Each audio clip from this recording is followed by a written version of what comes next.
IIT Roorkee ने शोधकर्ताओं ने एक नई दवा कंपाउंड 3B की खोज की है जो कि मेरोपेनम जैसे मौजूदा एंटीबायोटिक दवाओं की शक्ति को वापस ला सकती है। यह दवा विशेष रूप से विश्व स्वास्थ्य संगठन यानी कि WHO के द्वारा क्लेब्सिएला न्यूमोनिया के खिलाफ प्रभावी है। इस खोज का नेतृत्व प्रोफेसर रंजना पठानिया ने किया है। वहीं इस सफलता को एंटीबायोटिक प्रतिरोध के खिलाफ वैश्विक लड़ाई में एक बड़ा कदम भी बताया जा रहा है। बहुत ही खतरनाक बैक्टीरिया होता है क्लेब्सिएला न्यूमोनी। ये एक WHO का टॉप प्रायोरिटी पैथोजन है। टॉप प्रायोरिटी इसलिए है क्योंकि कोई भी एंटीबायोटिक इसके अगेंस्ट काम नहीं करती है। ये निमोनिया कॉज करता है, बच्चों में भी, बड़ों में भी, और जो लोग हॉस्पिटल में बहुत देर तक रहते हैं उनमें भी निमोनिया कॉज करता है। लेकिन प्रॉब्लम क्या है कि कोई भी एंटीबायोटिक, खासकर जो लास्ट रिजॉर्ट एंटीबायोटिक हैं जैसे मीरोपेनम हो गए और कार्बापेनम्स हैं, वो इसके अगेंस्ट काम नहीं कर पाती। लेकिन ये जो मॉलिक्यूल हमने डिस्कवर किया है वो यूज़ करके इस एंटीबायोटिक के साथ कॉम्बिनेशन में वो यूज़ कर सकते हैं, क्योंकि वो एक ऐसे एंजाइम को इनहिबिट करता है जो ये बैक्टीरिया बनाता है। वो एंजाइम इन एंटीबायोटिक को डिग्रेड कर दे रहा था, तो हमने क्या किया है कि उस एंजाइम को इनहिबिट कर दिया इस मॉलिक्यूल के साथ। तो जब कॉम्बिनेशन में देंगे मीरोपेनम के साथ या बाकी कार्बापेनम ग्रुप ऑफ एंटीबायोटिक के साथ देंगे तो एंटीबायोटिक अपना काम कर सकती है। सितारगंज में भारतीय जनता पार्टी के उपकार सिंह बल को निर्विरोध ब्लॉक प्रमुख चुना गया। इस मौके पर कैबिनेट मंत्री सौरभ बहुगुणा ने प्रेस वार्ता आयोजित की, जिसमें उन्होंने इस जीत पर खुशी जताई। उन्होंने कहा कि उपकार सिंह बल को क्षेत्र पंचायत सदस्यों का जबरदस्त समर्थन मिला। उन्होंने ये भी कहा कि धराली और हरसिल में आई आपदाओं को देखते हुए कोई भी बड़ा जुलूस नहीं निकाला जाएगा, क्योंकि उन्हें आपदा पीड़ितों के दुख का एहसास है। की जनता का बहुत बहुत धन्यवाद करते हैं। सितारगंज ब्लॉक के समस्त क्षेत्र पंचायत सदस्यों का बहुत बहुत धन्यवाद करते हैं जिन्होंने उपकार सिंह बल जी को भारी बहुमत से BDC का चुनाव भी जिताया। उसके बाद उनके ऊपर विश्वास करते हुए समस्त क्षेत्र पंचायत सदस्यों ने उनका समर्थन दिया। मैं केंद्र के नेतृत्व का, प्रदेश के नेतृत्व का धन्यवाद करूँगा जिन्होंने भारतीय जनता पार्टी के प्रत्याशी उनको घोषित किया और आज हम निर्विरोध सितारगंज से चुनाव जीते हैं। ब्लॉक प्रमुख का भारतीय जनता पार्टी के प्रत्याशी उपकार सिंह बल जी। मैं जनता को और समस्त क्षेत्र पंचायत सदस्यों को विश्वास दिलाता हूं कि जिस प्यार और मोहब्बत के साथ आपने उनका समर्थन दिया है, जिस विश्वास के साथ आपने उनका साथ दिया है, हम उस विश्वास को टूटने नहीं देंगे। आने वाले 5 साल विकास की योजनाएं हम धरातल पर उतारेंगे। जनता का बहुत बहुत शुक्रिया जिन्होंने मेरे को जिताया है। पार्टी का मैं बहुत धन्यवाद करता हूँ जिन्होंने मुझ पर विश्वास जताया।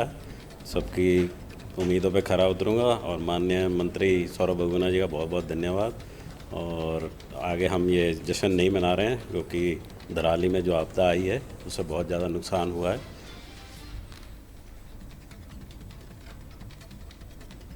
वही विकासनगर में लगातार हो रही बारिश और मौसम विभाग के अलर्ट के कारण नदियां उफान पर है। इस दौरान जुडली अदुवाला में आसन नदी के तेज बहाव में 2 युवकों के फंसे होने की सूचना मिली, जिसके बाद पुलिस और SDRF की टीम बिना देरी किए मौके पर पहुंची और काफी मशक्कत के बाद दोनों युवकों को नदी से सुरक्षित बाहर निकाला गया। पुलिस लगातार अनाउंसमेंट के माध्यम से लोगों को नदी नालों से दूर रहने की सलाह दे रही है। इसके बावजूद भी रोजमर्रा के कामों के कारण लोग अपनी जान को जोखिम में डालकर नदियों के पास जाने को मजबूर हैं।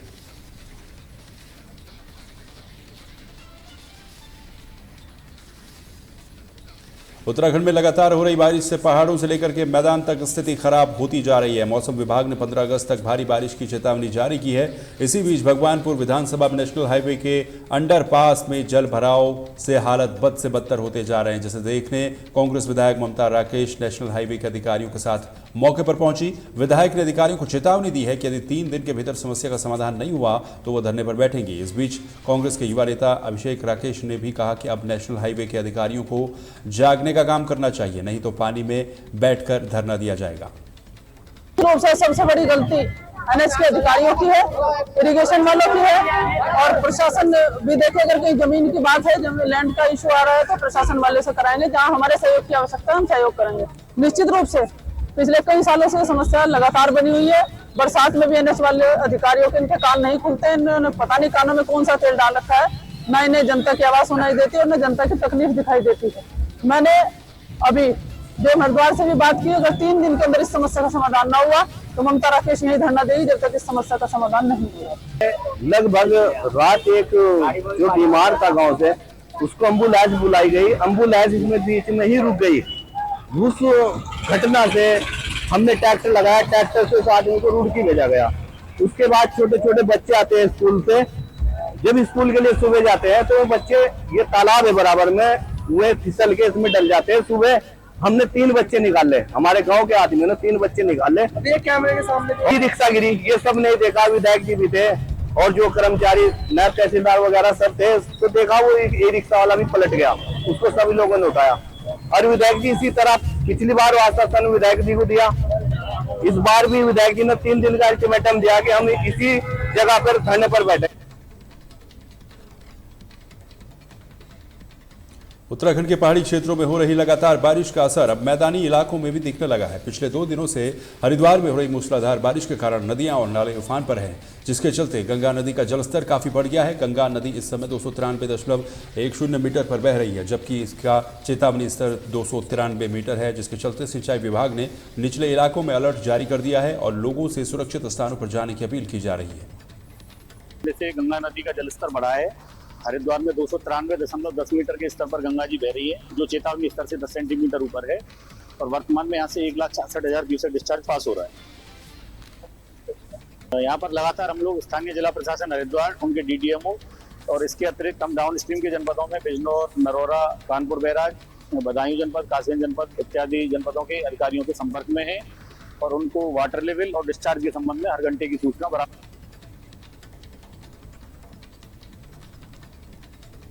उत्तराखंड के मुख्यमंत्री पुष्कर सिंह धामी के द्वारा शुरू किए गए ऑपरेशन काल नेमी के तहत रुड़की पुलिस को बड़ी सफलता मिली है। पुलिस ने कलियर अड्डे के पास से 4 ढोंगी बाबाओं को गिरफ्तार किया है। आपको बता दें कि बाबा शराब के ठेके के आसपास घूम रहे थे और तंत्र मंत्र के नाम पर लोगों को भ्रमित कर रहे थे। पुलिस ने इन 4 ढोंगी बाबाओं के खिलाफ मुकदमा दर्ज कर आगे की कार्रवाई शुरू कर दी है।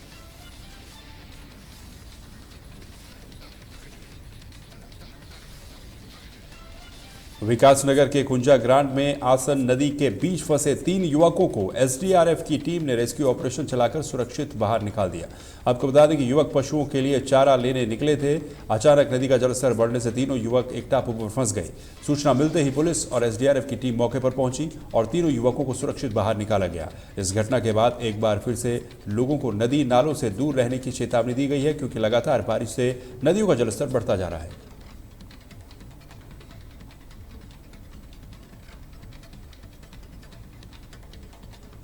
हरिद्वार के धनपुरा क्षेत्र में एक नाबालिग किशोरी से सामूहिक दुष्कर्म और उसे छत से नीचे फेंकने के मामले में पुलिस ने तीनों आरोपियों को गिरफ्तार किया है। शिकायतकर्ता ने पुलिस को बताया कि गांव के 3 युवक उसकी नाबालिग बेटी को एक सुनसान मकान में ले गए। वहां उन्होंने उसके साथ दुष्कर्म किया और पकड़े जाने के डर से उसे मकान की छत से नीचे फेंक दिया।